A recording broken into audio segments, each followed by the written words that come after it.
Hey guys, today we're making molletes. I'm gonna explain you later what it is. So first, let's start with the garlic. We're going to mince the garlic, and this is the way that you should be mincing your garlic, not just like chopping it in your cutting board like super roughly until you get all the water out of the garlic. If you can see, there is no water, there is no oil in the cutting board because I chop it correctly.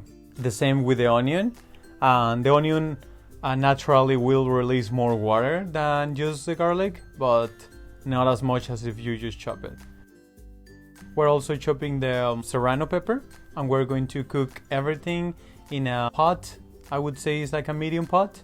We're going to add the garlic, the onion, and then we're going to cook it on medium flame until the onion gets translucent. Then after that, we're going to add all our spices and our chili. This is because, as I mentioned before in other recipes, the fat, it absorbs all the flavor. So if you want any food to be flavorful, you need to add fat, and you need to infuse flavors in fat, because fat absorbs more than just water. So this is how it should look after about 5 minutes. Just, getting there. It's gonna smell super delicious, really is.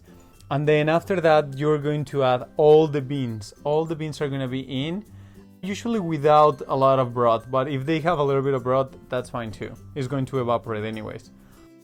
And then just stir it with the spatula, and we're going to use our potato masher here.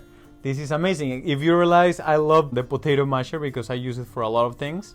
And you just need to mash until you see it's not really a puree, but it's kind of like a chunky puree. Okay, next thing we're going to do our pico de gallo. You might be very familiar with this. Mexican food is everywhere, and you can see in a lot of Mexican food they serve this. So it's basically tomato, onions, cilantro, and chili. That's the traditional pico de gallo. From there you can add fruits such as mango, and sometimes people add other spices, some cumin and things like that. But for today, we're just using that, and we're seasoning it with salt and lime.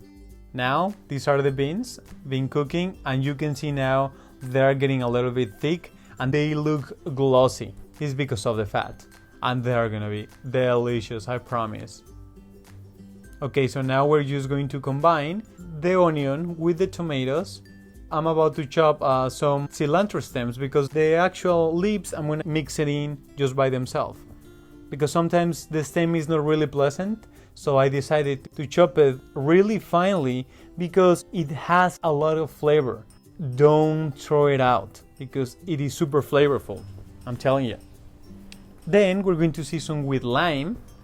Here is going to be to taste, because you want it to be acid, but sometimes when you add the salt and the olive oil, you're going to realize that it needs more.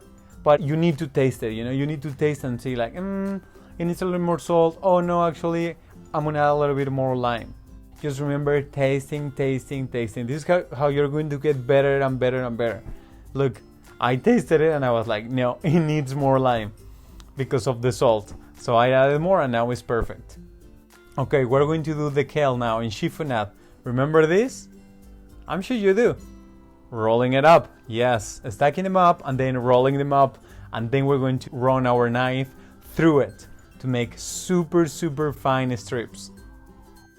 And why I want this texture is because it's going to be on top of the mollete. So if it's the whole leaf, it's going to be hard to eat, and you're going to take out all the leaf, every time you bite in, and so in some of the bites you're not going to have kale. That's why we're doing it this way.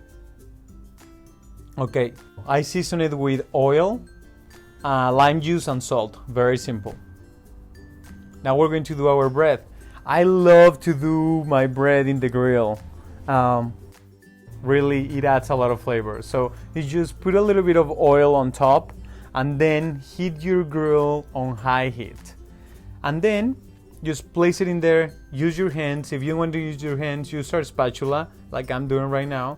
It's going to take you, depending on the flame that you have it's going to be about 5 to 7 minutes more or less, both sides, so you get it really crispy. And then we're going to plate. Now that we have everything, we have our beans, we have our pico de gallo, and we have our kale. So look, you can see the consistency. It's super creamy, it's not really runny, it's like a dip. And what I was going to tell you is that molletes usually have cheese.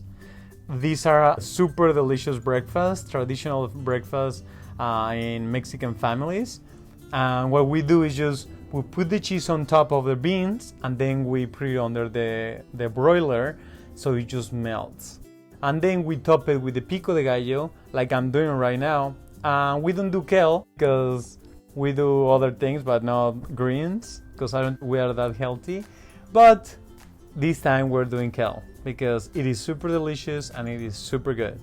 So try it out, let me know your thoughts, and remember, always taste and have fun in the kitchen. Thank you so much.